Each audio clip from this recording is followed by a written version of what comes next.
I've known Genshin for a while now, and it's not because I play the game. In fact, I don't even have an account at all, but I do watch my partner play it and I follow the storyline. I do love the fantasy and adventure theme, and it made me wonder how the main six would be if they were in the world of Teyvat. So for this video, I will be reimagining the main six as Genshin Impact characters. But before we start, make sure you like and subscribe if you want more videos like these in the future. And without any further ado, let's get started.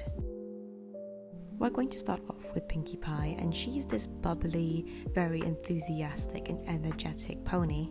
Her family owns and works in a rock farm, but she diverged from that and became a party planner / baker / worker in the sugar cube corner. Now, I know that her main talent is all about party planning. She got her cutie mark from party planning, but we could see that she has a knack for baking. She's very good at baking, and she definitely has a very big sweet tooth. And I just thought that it would be much more fun to design Pinkie as some sort of baker or patissier based in Fontaine. The reason why I chose Fontaine is because of its heavy influences from France and some minor influence from England as well. And one of the things that France is known for are their baked goods and pastries, so I thought that Pinkie would definitely fit in Fontaine. I would imagine that she would own her own bakery sweet shop in the middle of Fontaine, and she would be known as the kind of hyper energetic or crazy chef. We do have another chef character in Genshin already, Xiangling, and she specializes in kind of main meals. And of course, she's known for her spicy food, so I would think that Xiangling and Pinkie would kind of get along and concoct something really strange in the kitchen where they would mix up some sort of spicy cupcake.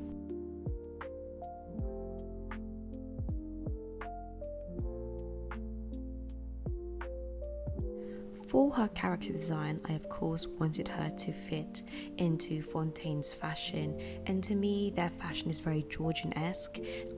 Also reminds me of Lolita fashion quite a lot. It's very exaggerated frills and laces. And you guys could probably see the dress on the left side that I used for inspiration for her outfit. It is really cute, and it kind of gives me some sort of sweet treat vibes. It has kind of this melted mint chocolate thing going on. I of course wanted to change the coloring a little bit and the design as well, but I did use that as inspiration for Pinkie's dress. I gave her a cute chef's hat as well because I thought that it would be a really nice design to add, and it makes it really obvious that she is a chef. And she does have this really nice poofy pink hair that I thought that I should kind of tie back into 2 pigtails, just because in catering you do have to make sure that your hair doesn't touch the food, so I would imagine that she would try to follow that and tie her hair back somehow, but keeping it cute.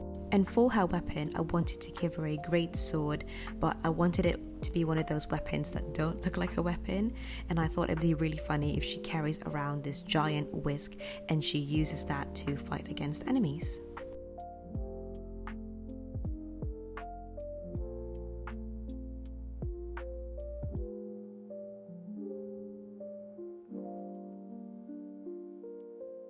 Next up is Fluttershy, and as her name suggests, she is a very reserved pony that lives on the edge of the Everfree forest in her little cottage. A lot of Pegasi in My Little Pony live in Cloudsdale, and we could see them help when it comes to the weather, but Fluttershy kind of deviates from that, and we barely see her ever help with the weather, or at least kind of move clouds around, which is what the majority of the Pegasi do. Instead, in her cottage, she kind of acts like a animal sanctuary and somewhat as a vet as well. Throughout the show, we do see that Fluttershy's care for animals extends out to their habitat and environment as well. So not only is she an animal person, but she's also a very nature type person. So I thought for the place that she resides in, it makes much more sense for her to be in Sumeru. Not only does the Dendro Archon reside in Sumeru, but the diversity in terms of its landscape, flora and fauna would be a very attractive feature that Fluttershy would really like. Therefore, I would think that she might have come from, Mondstadt, and she decides to move to Sumeru because of the huge amount of nature in it. In terms of her occupation, I think she would have something similar to what she had in My Little Pony, where she would be in the outskirts of the city in a small cottage helping out animals in need. Right at this moment, there is a feature in Genshin where you can, I guess the best way to describe it is you can turn into an animal, or sometimes you can even ride animals. So I would say that when those kind of situations occur and you get injured, instead of going into the statue, you can go to Fluttershy to get healed. Another idea I had would be her working with Tighnari and Cole in terms of being forest rangers. So from what I could remember, those two protect the ecology of a forest in Sumeru, and I thought that since Fluttershy also has an extension where she cares for the animals' habitats, and so she would like to reserve those habitats, she would probably like to work with Tighnari and Cole for that and become a forest ranger herself. When I was younger, I used to make beetle houses and bee houses as well out of cardboard, and insects could basically use that as some sort of starter home. I would suggest that she would also make something like that, but a bit more professional, and she would put them all over the forest that she would look after. Some people in TikTok have also put out their pets' hair and some cotton for birds and squirrels to take, and they would actually use that to keep warm during the colder months. So I would think that Fluttershy would do something similar, where when she's scouting in a certain forest, she would intentionally leave out those kind of things for birds and squirrels to take. And also, she's definitely the type of person that would leave out treats for animals so that she can go ahead and see them.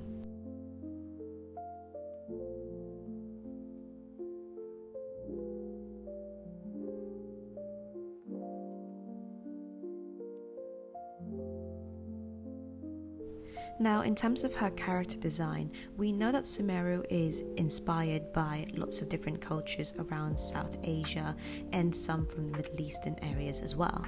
And when I was researching onto the fashion types of the mentioned cultures, one thing that stood out to me is the very intricate amount of embroidery into their clothing. Of course, the dress that you could see on the left side is just what I use for inspiration to get me to kind of think about how the dress or her outfit is structured. But in terms of her embroidery, we could see that I tried to kind of make a design similar to what her cutie mark was, which is a butterfly at the bottom of her dress, and some patterns as well at the top part of that skirt. Specifically in India and in the Middle East, long pieces of fabric are used as a part of their clothing as well. For example, in India they have a sari, which is a long piece of fabric that goes over their shoulder and around their waist. I used that as a small inspiration, but I also wanted to ensure that Fluttershy's outfit is more fantasy-like because, Sumeru doesn't actually exist in the real world, so a lot of their outfits are just inspirations from cultures that we have in the real world. Obviously, Fluttershy's outfit is not a true reflection of real-world cultures because I'm trying to make her seem like she comes from a non-existent world. For her weapon, I thought, why not just go with the bow, just because Cole and Tighnari also have bows, so I thought it makes sense if she has one.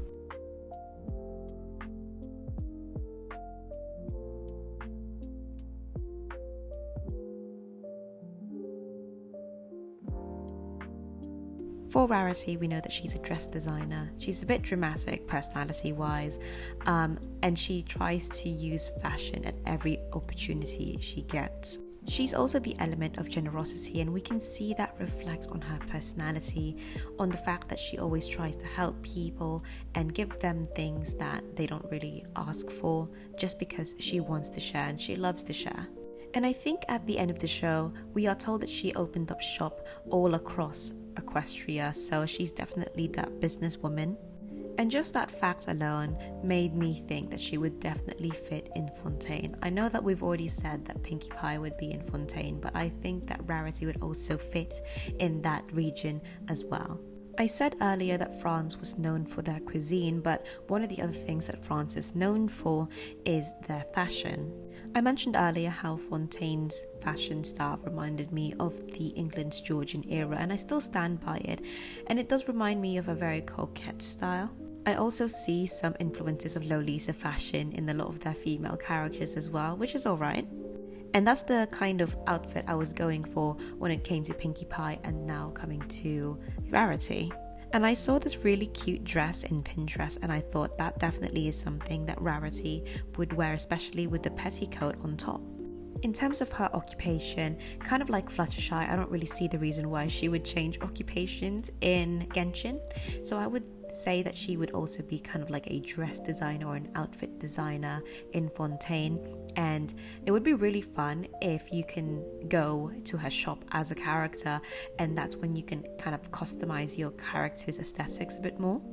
Like, I know that this is a really big ask, but what happens if we can pick out our main characters and then we can go to Rarity's shop and be able to customize our outfits there? Because at the moment, in terms of customization, in terms of like the characters' outfits, not all characters have a skin or an outfit aside from their original one that they've got. Some characters, of course, are a bit more favored than the other, and they have maybe 1 or 2 skins, but not every character has that. And I thought that it might be a really fun feature in Genshin if they introduce something like a bit more customization for the characters that we main. For her weapon, just in case she fights, but I really doubt that she will, I thought a catalyst would be really cute, nonetheless one that looks like a floating bow, and I just thought this really fits into her character and ties everything together.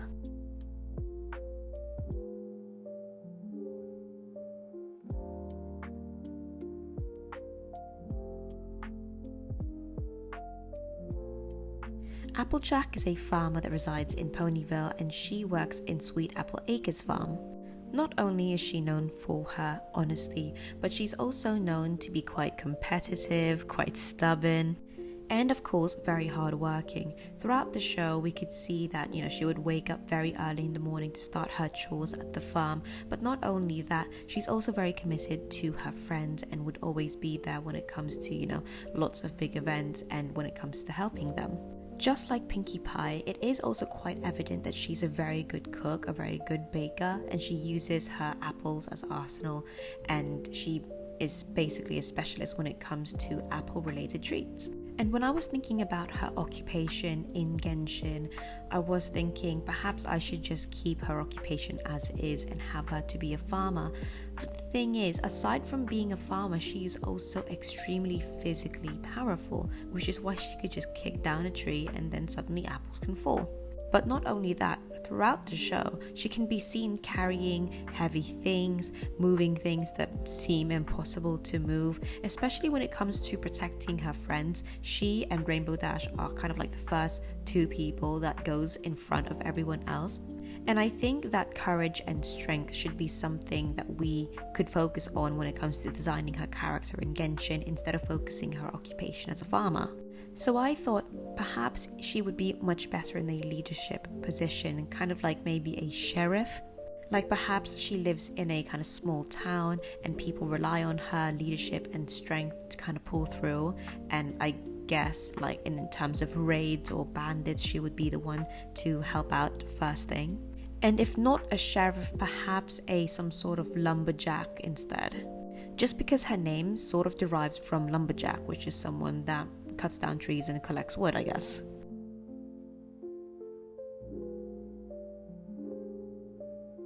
For her character design, just because I was talking about her being a sheriff earlier, I have like an outfit on the left side that resembles somewhat like a sheriff or Midwest kind of theme, and I thought that would suit her, and that's what I use as inspiration. And I thought that it would be really funny if she carried around this really big axe to intimidate enemies, and it kind of falls under the category of great sword, but I just thought that she would be the type of person who would actually be physically powerful enough to carry something as big as this. In terms of where she lives, I thought maybe Natlan, maybe Mondstadt. I couldn't really make my mind up on it. At some point I was thinking of Sumeru as well, just because of the desert part in Sumeru, and I thought that she would definitely suit that kind of vibe, especially when it comes to kind of the Midwestern style. The only thing is that we don't really have a region in Genshin where it's heavily inspired by Midwestern America. which is my main point of inspiration when it comes to her character design. So for this one, it would be great if you guys can make suggestions on which region she would be in.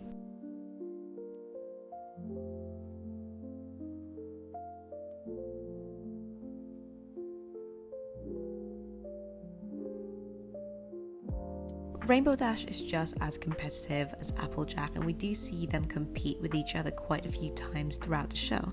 The difference is, whilst Applejack is known for her strength, Rainbow Dash is known for her speed, which is evident by the fact that she is one of the only ponies that can actually perform the rainbow.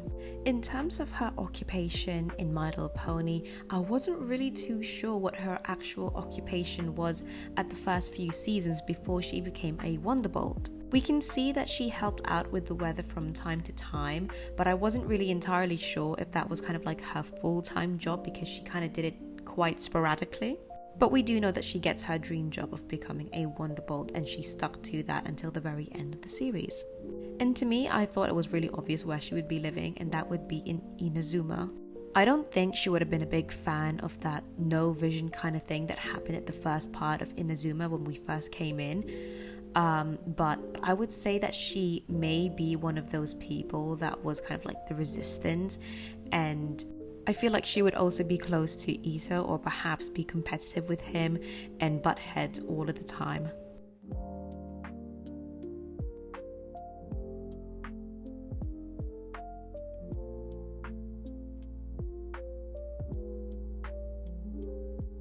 For her character design, I mentioned earlier that her features were mainly built for speed rather than strength. I thought that it would make sense that she would be a ninja.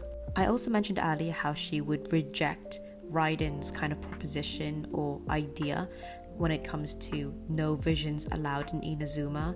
So I would say that she would be a very sneaky type of ninja that would try to, fight against or steal back people's visions from Raiden.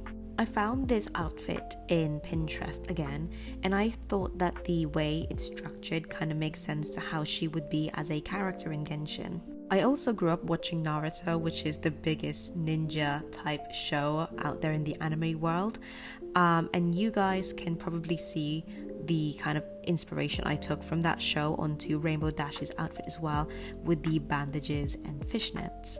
You would see later on when I start colouring that instead of separating her hair into different strands of colour, I instead made it into an ombre. And I did that just because Rainbow Dash's hair is a bit tricky. If we were to separate it out, like how her pony version is, it kind of would make her stick out quite a lot in the Genshin universe, and it doesn't really make sense to me. So having an ombre type hair with all of her colours at least kind of tones it down a little bit more. If I were to go back in time and change features for Rainbow Dash, I would have definitely made her hair kind of a plain coloured hair, maybe blonde or white, and then the tips of her hair would be colourful, just because I think that makes a bit more sense in the Genshin universe and how it is now. But oh well, maybe that's for an idea for next time. You would see later on that I would give her a regular sword as well, just because I think that would make a lot more sense for her type of character.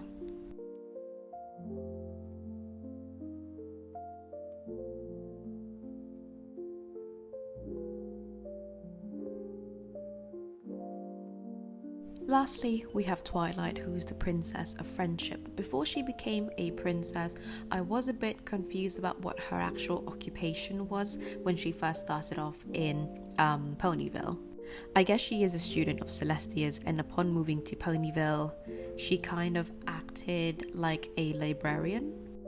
We do see that across the series, people tend to go to her for help when it comes to knowing about something or problem solving something, and she's always more than happy to help.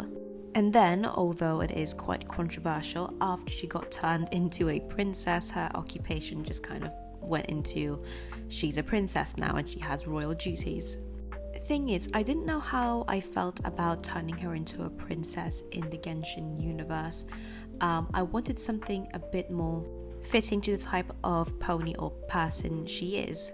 And to me, the type of person she is that she's a very knowledgeable person that values academics. So I thought her being either a librarian or a teacher would be a better occupation for her in Genshin. Perhaps I'll focus on the teacher part, and I would say that perhaps she teaches young kids to control their vision or help children realize what kind of vision they have. Now, I know that Sumeru is known for their academia, so I thought that maybe she would be with Fluttershy and teach in Sumeru, but I also thought that perhaps she would be in Mondstadt instead. Just like Applejack, I wasn't really entirely sure which region she would be in, and I did have a thought that at some point maybe she would be a traveling librarian where she would be collecting books and knowledge from all across the region to add to her collection.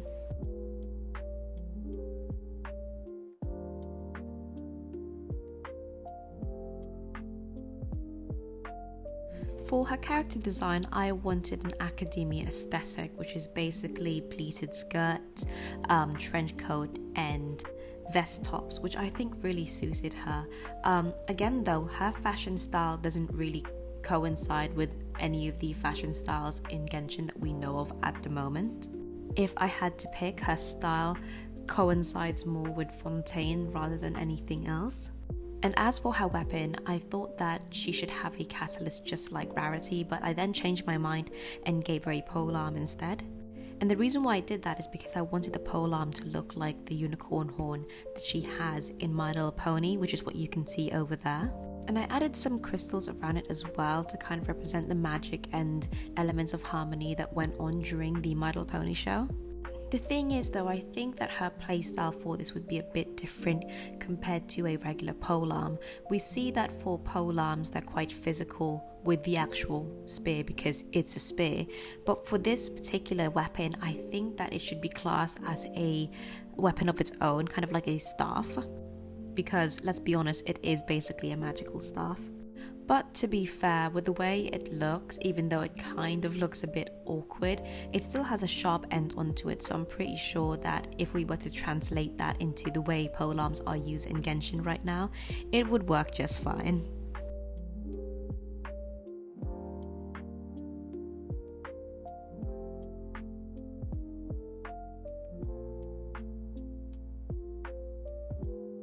And here is everyone side to side so you can all see them together. But for those who've watched this far, thank you very much, and as usual, I do really appreciate it. And just to note as well, everything in here is just for fun and nothing is meant to be too serious at all. And if you guys have your own ideas on how the main 6 would be like in the Genshin world, feel free to comment them down below. And as per usual, if you want more videos like these in the future, make sure you like and subscribe, and I'll see you all next Mango Monday. Bye!